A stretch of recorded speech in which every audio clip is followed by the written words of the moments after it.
South Africa के सबसे safest place जिसका नाम पोर्ट एलिजाबेथ था, वहाँ पर कुछ ऐसा हुआ जिसको सुनने के बाद न केवल साउथ अफ्रीका बल्कि पूरी दुनिया हिल चुकी थी।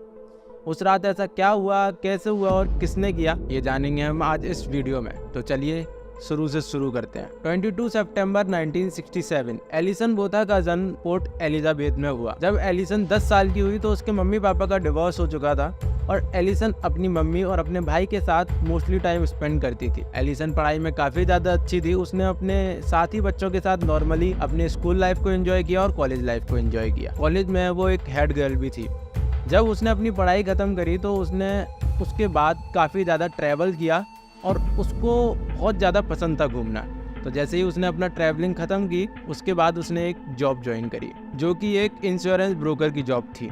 उसमें काफ़ी ज़्यादा उसको मन लगता था और उसे काफ़ी ज़्यादा पसंद थी। उसके काफ़ी सारे दोस्त भी थे और काफ़ी ज़्यादा एंजॉय वो अपनी लाइफ को करती थी। धीरे धीरे एलिसन की एज 27 हो चुकी थी और आज 18 दिसंबर 1994 एलिसन बोथा और उसके कुछ फ्रेंड बीच पर पार्टी करने गए थे और पार्टी करने के बाद उन लोगों ने सोचा कि एलिसन के घर पर जाकर वो सब लोग एंजॉय करेंगे कुछ देर तक और रात होते ही अपने घर चले जाएंगे। सब लोग बारी बारी करके घर चले गए थे और उसके बाद एलिसन की केवल एक दोस्त उसके घर पे रह गई थी जिसने 1 बजे बोला कि एलिसन तुम मुझे मेरे घर पर छोड़ आओगी क्या। तो एलिसन ने बोला ठीक है, मुझे कोई दिक्कत नहीं है, मैं तुम्हें छोड़ आऊंगी। एलिसन जब उसे छोड़ने गई और वो जब अपने घर पे वापस आई तो उसने अपने पार्किंग लॉट पे अपनी गाड़ी खड़ी करी। गाड़ी खड़ी करने के बाद उसने अपनी बगल वाली सीट पर जहां उसने अपना पर्स रखा था उसने पर्स उठाने के लिए उस साइड झुकी। उतने में जैसे उसने उधर देखा तो ड्राइवर सीट पर एक लड़का दिखा जिसके हाथ में चाकू था और उसने उसका मुंह पकड़कर बोला कि साइड हो जाओ वरना मैं तुम्हें यहीं मार दूंगा। एलिसन ने उसकी बात मानी और खुद ड्राइवर वाली सीट से उठकर बगल वाली सीट पर बैठ गई। ड्राइवर सीट पर अब वो लड़का बैठ चुका था। लड़का उससे बोलता है तुम घबराओ मत, मैं तुम्हारे साथ कुछ नहीं करूंगा, मेरे को केवल तुम्हारी गाड़ी 1 घंटे के लिए चाहिए। एलिसन काफी ज्यादा डर चुकी थी पर एलिसन ने सोचा कि अगर मैं इससे बात करूंगी और इससे जानने की कोशिश करूंगी कि ये क्या चाहते हैं तो शायद हो सकता है ये लोग मुझे छोड़ दें। एलिसन ने उससे बातें करना चालू करी और उस लड़के ने अपना नाम क्लिंटन बताया। उसने बताया कि मेरा नाम क्लिंटन है और मेरे को केवल तुम्हारी गाड़ी 1 घंटे के लिए चाहिए, मैं तुम्हें कोई भी नुकसान नहीं पहुंचाऊंगा, तुम बस चुपचाप बैठी रहो। एलिसन ने वैसा ही किया, वो चुपचाप बैठी रही और उस लड़के ने गाड़ी आगे बढ़ाना स्टार्ट करी और कुछ देर बाद चलकर उसने एक जंगल में गाड़ी रोकी जहाँ पे उसका एक दोस्त आया और वो आकर गाड़ी में बैठ गया। अब एलिसन को पता चल चुका था कि उसके साथ काफ़ी ज़्यादा गलत होने वाला है क्योंकि उसने अपने एक दोस्त को उठाया और 1 घंटे से काफ़ी ज़्यादा हो चुका था और अभी तक उसको गाड़ी वापस नहीं मिली थी। और एलिसन ने यह भी बोला था कि आप एक काम करो, आप मुझे यहीं छोड़ दो, आप मेरी गाड़ी ले जा सकते हो। लेकिन उन लोगों ने ये नहीं माना और उससे बोला कि तुम हमारे साथ चलोगी। धीरे धीरे और रात होती गई और वो लोग आगे बढ़ते गए और वो एक ऐसी जगह पर जाकर रुके जहाँ बहुत ज़्यादा शांति थी। एलिसन काफ़ी ज़्यादा घबराई हुई थी और वो दोनों उस गाड़ी से उतरे। वो उस गाड़ी से उतरने के बाद एलिसन को भी उतारते हैं और एलिसन से पूछते हैं हम तुम्हारे साथ रेप करने वाले हैं, क्या तुम हमसे लड़ोगी। एलिसन काफ़ी ज़्यादा घबराई हुई थी। उसने सोचा कि अगर मैं इनसे बोलूँगी कि मैं लड़ूंगी तब भी कुछ नहीं हो पाएगा क्योंकि उनके पास तो हथियार थे और वो कैसे भी करके ज़बरदस्ती करके उसका रेप कर ही देते। तो उसने बोला कि नहीं, मैं तुम्हारे साथ नहीं लड़ूंगी और जो तुम्हें करना है तुम कर सकते हो। उन दोनों ने यह बोला कि हम तुम्हारा केवल रेप करेंगे और उसके बाद तुम्हें छोड़ देंगे। तो एलिसन को एक होप थी कि शायद हो सकता है ये लोग सच में उसे छोड़ दें। जब एलिसन ने उनको अलाउ कर दिया कि तुम लोग मेरा रेप कर सकते हो, मुझे कोई दिक्कत नहीं है, तब उन दोनों ने एक एक करके उसका रेप किया और एक बार नहीं कम से कम 4 से 5 बार उन दोनों ने एक एक करके उसका रेप किया। और जब उन दोनों का मन भर गया उसके बाद उन दोनों में से एक लड़के ने उसका गला दबाया क्योंकि उसे पता था कि अगर हम इसे छोड़ देंगे तो हम पकड़े ज़रूर जाएंगे। उसने उसका गला दबाया और वहाँ एलिसन बेहोश हो चुकी थी। गला दबाने के बाद दूसरे बंदे ने बोला कि शायद अभी ये मरी नहीं है, एक काम करते हैं इसके पेट में हम चाकू मारते हैं। और उसने कम से कम उसके पेट पे 30 चाकू मारे। जो दूसरा लड़का था उसने सोचा कि शायद ये अभी भी नहीं मरी है तो उसने उसके प्राइवेट पार्ट्स के ऑर्गन्स को डैमेज करने की कोशिश करी क्योंकि वो थोड़ा फीमेल के प्राइवेट पार्ट से काफ़ी ज़्यादा ऑब्जेस्ड था। उसने उसके प्राइवेट पार्ट्स को डैमेज करने की कोशिश करी और जैसे उसने पेट में चाकू मारे थे उसने उसके प्राइवेट पार्ट में चाकू मारना स्टार्ट किया। उसने कम से कम चाकू 15 से 16 बार मारा। तब भी उन लोगों को थोड़ा बहुत शक हुआ कि कहीं अभी भी ये जिंदा तो नहीं है। तो उनमें से एक इंसान ने आकर उसके गले पर कम से कम 14 से 15 बार चाकू से वार किए। वो बार बार उसे चाकू से मारता गया और गले को उसके काट दिया। उसके बाद उन दोनों में बातचीत हुई कि क्या ये अब मर गई। उसके बाद जो दूसरा बंदा था वो बोलता है कि इतना सब कुछ सहने के बाद कोई भी जिंदा नहीं बच सकता है, अब ये मर चुकी है, अब हम लोग इसकी गाड़ी ले जाके यहाँ से चलते हैं और इसकी बॉडी को यहीं छोड़ देते हैं। मैं आपको बता दूँ, एलिसन वहाँ पे विदाउट एनी क्लॉथ थी। उसके कपड़े भी वो ले जाकर रास्ते में फेंक देते हैं। कुछ टाइम बाद एलिसन को थोड़ा सा होश आता है। इतना सब कुछ सहने के बाद भी एलिसन अभी जिंदा थी। मतलब आपको ये जानकर थोड़ी सी हैरानी होगी कि वो सच में इतना सब कुछ सहने के बाद भी जिंदा थी, जिसके शरीर पे कम से कम नहीं तो 50 से 60 वार किए गए, जिसके प्राइवेट पार्ट्स के ऑर्गन्स को डैमेज किया गया, जिसका गला काटा गया, जिसके पेट में कम से कम 30 से 35 बार चाकू से वार किया गया। वो अभी भी जिंदा थी। जब उसको होश आया तब उसने देखा कि मैं ये कहाँ हूँ। उसने अपने बॉडी के पार्ट्स को टच करने की कोशिश करी तो उसने देखा कि मैं अभी जिंदा हूँ। एलिसन को ये पता था कि अब वो काफ़ी ज़्यादा देर तक नहीं बचने वाली, तो उसने सोचा कि कभी ना कभी तो कोई मेरी बॉडी ढूंढ लेगा और जैसे ही उसे मेरी बॉडी मिलेगी तो अगर उसको कोई एक छोटा सा भी हिंट मिलता है कि मेरे साथ ये सब किसने किया तो वो दोनों जल्दी पकड़े जाएंगे।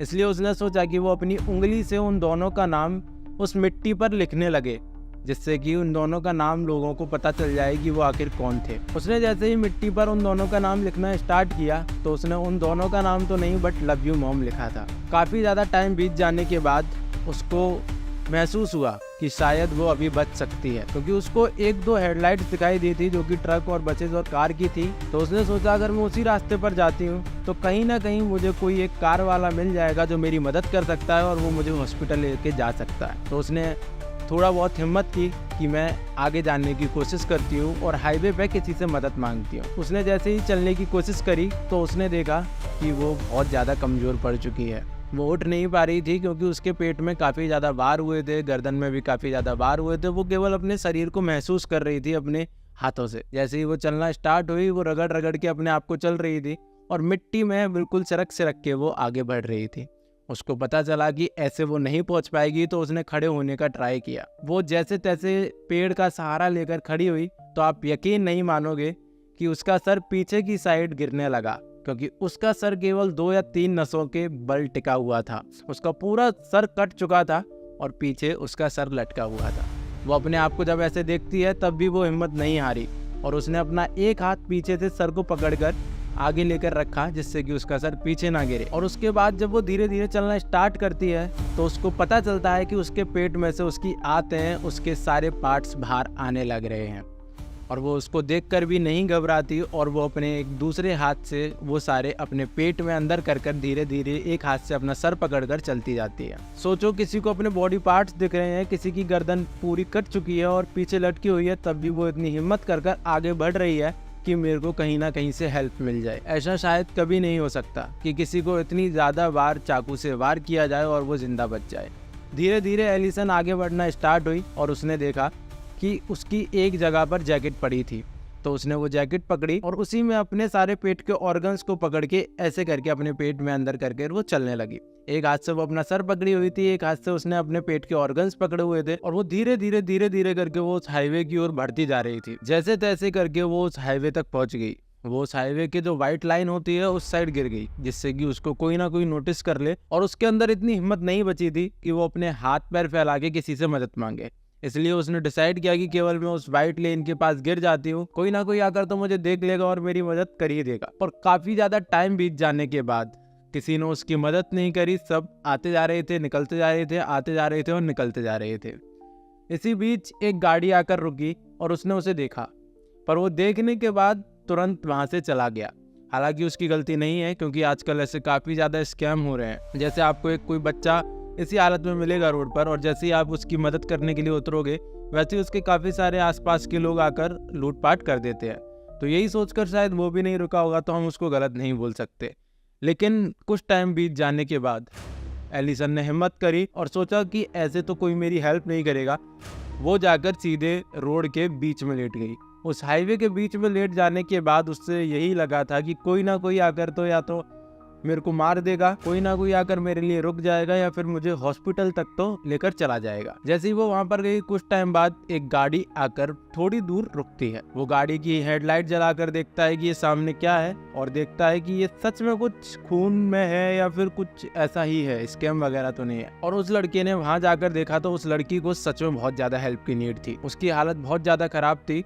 तो सबसे पहले उसने अपनी गाड़ी में से एक कपड़ा निकाल कर दिया जिससे कि उसकी बॉडी कवर हो सके। उस लड़के का नाम टियान था, वो भी एक मेडिकल स्टूडेंट था, तो जिसकी वजह से एलिसन की बहुत ज्यादा मदद हुई। उसने सबसे पहले एम्बुलेंस को कॉल किया कि भाई मेरे को बहुत ज्यादा नीड है, जल्दी आ जाओ। लेकिन एम्बुलेंस भी काफी ज्यादा देर बाद आई, और जब तक टियान ने उसका ख्याल रखा। जब गाड़ी में एलिसन को उसने लिटाया था और उसकी देखभाल कर रहा था, तो उसने देखा उसकी गर्दन में से थायराइड बाहर आ रहा था। उसने थायराइड को उसकी गर्दन में उसे बिना बताए वापस अंदर डाल दिया। एक तरीके से देखा जाए तो यहाँ पे सारे बॉडी पार्ट्स का मजाक उड़ रहा था, क्योंकि एलिसन इतना सब कुछ सहने के बाद, उसके गर्दन कट जाने के बाद, उसके नसें कट जाने के बाद वो सांस भी ले रही थी, क्योंकि उसका जो पाइप था वो डायरेक्ट सांस ले रहा था, और उसके पेट की आंतें बाहर आ गई थी और सब कुछ बाहर आ गया था, तब भी वो जिंदा थी। उसके बाद ये थायराइड बाहर आ गया और उसको अंदर डाल दिया। फिर थोड़ी देर बाद वहाँ पे एम्बुलेंस आई, एम्बुलेंस उसको हॉस्पिटल में लेके गई, और हॉस्पिटल में जाते ही डॉक्टर ने जब सबसे पहले एलिसन को देखा तो उनका कहना ये था कि भाई ये लड़की जिंदा कैसे है, कि इतना सब कुछ हो जाने के बाद कोई जिंदा कैसे रह सकता है। बट जैसे तैसे जल्दी से उसका ट्रीटमेंट चालू किया गया जिससे कि वो जिंदा रहे। और ट्रीटमेंट करते टाइम काफी सारे डॉक्टर्स तो ऐसे थे जो ट्रीटमेंट करने से मना करके भाग गए कि भाई हम नहीं कर पाएंगे। काफ़ी ज़्यादा लोग आए, बाहर से डॉक्टर बुलाए गए, और जब उसका ट्रीटमेंट हुआ और जैसे ही ये बात पुलिस को पता चली, वो जाकर सीधे एलिसन के पास जाते हैं, और इतना थोड़ा बहुत इलाज उसका हो गया था जिससे कि वो बोल सके। मतलब वो बोल भी सकती थी, उसकी सारी नसें कट गई थी, उसके बाद भी वो बोल सकती थी। और उसके ऑर्गन्स में जब पेट कटा था और जब वो रेंग रही थी तो उसकी वजह से उसके पेट के अंदर मिट्टी और कुछ कंकड़ वगैरह भी चले गए थे, जो कि डॉक्टर्स को निकालने पड़े, क्योंकि अगर वो रह जाते तो हो सकता है कि आगे चलकर उसको इन्फेक्शन हो सकता था या कुछ भी हो सकता था। इसलिए डॉक्टर्स ने कोई रिस्क नहीं लिया और यही सोचा कि हम इसको पूरी कोशिश करके बचा लेंगे। उसके बाद उसके पार्ट्स को भी डॉक्टर ने एक एक करके सही जगह पे रखा, और उसके बाद उसके पेट को स्टिच किया गया और उसकी गर्दन को भी स्टिच किया गया कि हाँ सारे ऑर्गन्स ठीक है और सब कुछ ठीक है। और एलिसन, आप विश्वास नहीं मानोगे, वो जिंदा बच गई, वो आज भी जिंदा है। और पुलिस वालों को जब उसने बताया कि मेरे साथ ऐसे ऐसे हुआ है, पुलिस वाले भी यही सोच रहे थे कहीं उनके साथ कोई मजाक तो नहीं कर रहा। मतलब इतना सब कुछ सहने के बाद कोई जिंदा कैसे बच सकता है, क्योंकि आप भी यही सोचोगे कि कोई 40 से 50 बार चाकू के सहकर, वो भी उसकी गर्दन कट चुकी है, पेट कट चुका है और उसके प्राइवेट पार्ट्स के ऑर्गन्स डैमेज हो चुके हैं, तब भी वो जिंदा कैसे थी।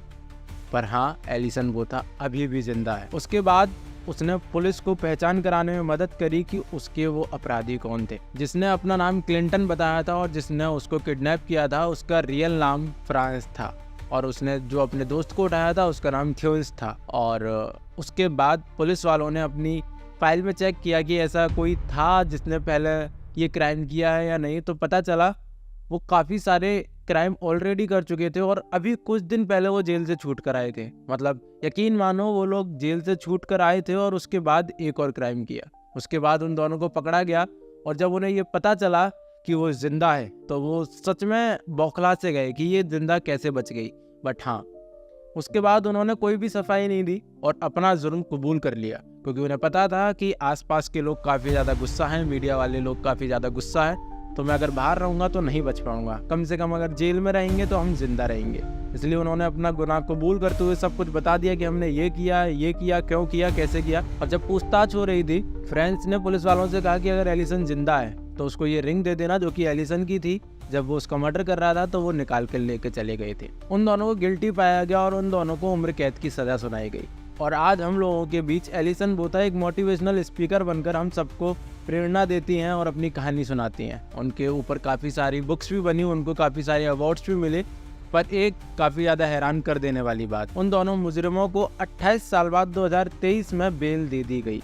जी हाँ, उनको बेल दे दी गई और वो अब आराम से घूम रहे हैं। जब एलिसन से पूछा गया कि अगर तुम्हें ये पता चला कि उन दोनों को बेल मिल गई है तो तुम्हारा रिएक्शन क्या होगा, तो एलिसन ने साफ साफ बोला कि काश वो दिन कभी ना आए जब मुझे पता चले कि उन दोनों को बेल मिल गई है। तो दोस्तों, ये कहानी एलिसन बोथा की थी, जिसने काफ़ी ज़्यादा संघर्ष किया अपनी ज़िंदगी बचाने के लिए, और सच में वो काफ़ी ज़्यादा हिम्मत वाली लड़की थी, क्योंकि अगर यहाँ पे कोई भी होता तो वो अपनी कटी हुई गर्दन देखकर और अपने ऑर्गन्स को बाहर निकलते हुए देखकर शायद वही हिम्मत हार जाता, क्योंकि किसी में इतनी हिम्मत नहीं है जो अपनी कटी हुई गर्दन देखे और अपने ऑर्गन्स देखे तब भी वो जिंदा रहे। तो एलिसन वो था कि ये स्टोरी सीरियसली काफ़ी ज़्यादा मोटिवेटिंग है और काफ़ी ज़्यादा हमें सिखाती है कि जब तक हम नहीं सोचते कि हमारी लाइफ ख़त्म है, तब तक वो लाइफ ख़त्म नहीं होती। अगर आप इसको और अच्छे डिटेल्स में देखना चाहो तो आप इनकी डॉक्यूमेंट्री देख सकते हैं, जो कि एलिसन नाम से ही है। काफ़ी सारी इनकी बुक्स हैं, वो भी आप पढ़ सकते हैं। और अगर आपको ऐसी केस डॉक्यूमेंट्री सुनना पसंद है और देखना पसंद है तो आप चैनल को सब्सक्राइब करो। वीडियो अगर पसंद आई हो तो लाइक करो और कमेंट में एक छोटा सा वर्ड एलिसन वोथा के लिए ज़रूर लिख कर जाना। मिलते हैं अगली वीडियो में।